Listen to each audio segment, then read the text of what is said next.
The human race is one of the wonders of the universe. We may be unique. And of all our remarkable properties, one stands out. It is that we are restlessly drawn to ask questions like, why are we here? What is the purpose of life? The great civilizations and cultures of the past came up with various answers, all unsatisfying, because they were made up rather than being properly investigated. So, can science come up with something better? I think so. It may sound presumptuous, but I believe science can tell us why we are here, tell us the purpose of human existence. The answer is an optimistic and inspiring one.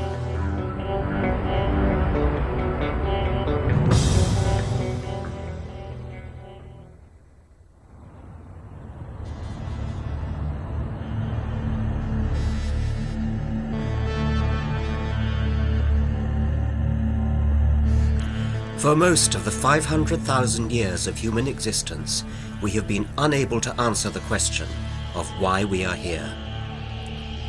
It was only 150 years ago that science first tried to find an answer.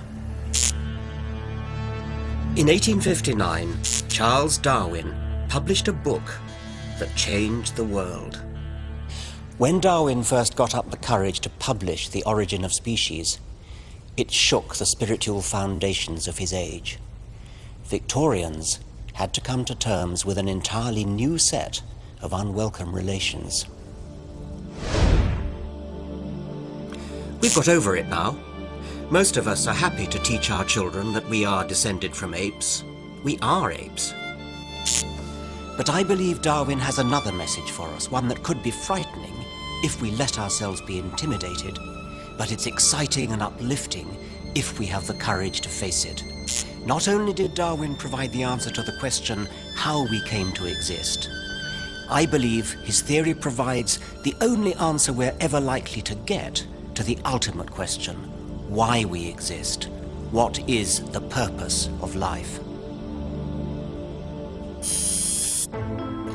There are some 10 million species on Earth. The displays here at the Natural History Museum in Oxford represent only a tiny fraction of them. But before Darwin, no one knew how animals came to be so varied or so complex. Every last detail of every creature's body and behavior seems exquisitely tailored to its environment. The platypus's webbed feet are built for efficient paddling, and its duck bill is a radar, electrically sensing its prey in the mud. As for the cheetah, its sleek and nimble body is a formidable machine for catching prey. For centuries, people tried to understand why animals were so perfectly equipped for their tasks. They assumed that there was only one explanation. The natural world was designed, and the designer was God.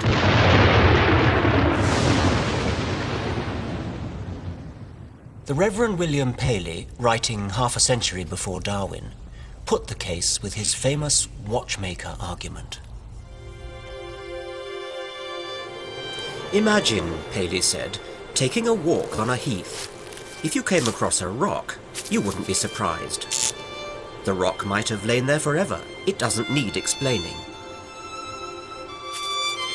But a watch on the heath would demand an explanation. Its existence and complexity would require a big explanation. The intricate precision of the cogs, the accuracy with which it keeps time, these are evidence that the watch must have had a designer, a watchmaker. Surely, Paley went on, no less is required to explain the even greater complexities of nature. There must be a divine watchmaker. If I had read Paley in 1802, I would have agreed with him. But now things are very different. Charles Darwin has given us a much neater, more self-sufficient, and therefore more satisfying explanation. Darwin argued that there was no designer. and at first sight this seems like a ridiculous idea. Like Paley's watch, plants and animals appear to be staggeringly improbable combinations of their component parts, all working towards one end. Take the nuts, bolts, cogs and springs of a watch and recombine them at random as many times as you like. Only one arrangement tells the time. As the astronomer Fred Hoyle put it, the possibility that the parts of a living organism would spontaneously come together by sheer luck is about as likely as a hurricane blowing through a scrapyard spontaneously assembling a Boeing 747. So how does nature do it? Even a fly is arguably more complex than a 747. If there is no designer, how did the complexity and variety of life come about? There's a clue to how the process works in many people's back gardens. There aren't many times when the pigeon has played a starring role in science, but it was this commonplace bird that started Darwin on his journey of discovery. Darwin noticed that pigeon fanciers were able to breed new varieties. By carefully selecting mates, they had turned the ordinary pigeon into dozens of weird-looking birds with weird-sounding names. There were fantails, Jacobins, short-faced tumblers, and a score of other varieties. Darwin knew these all originated from one bird, the rock dove.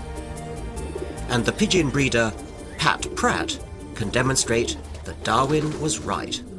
If our fancy pigeons are allowed to breed as they like without any intervention at all from us, then in no time at all they will revert to this wild type.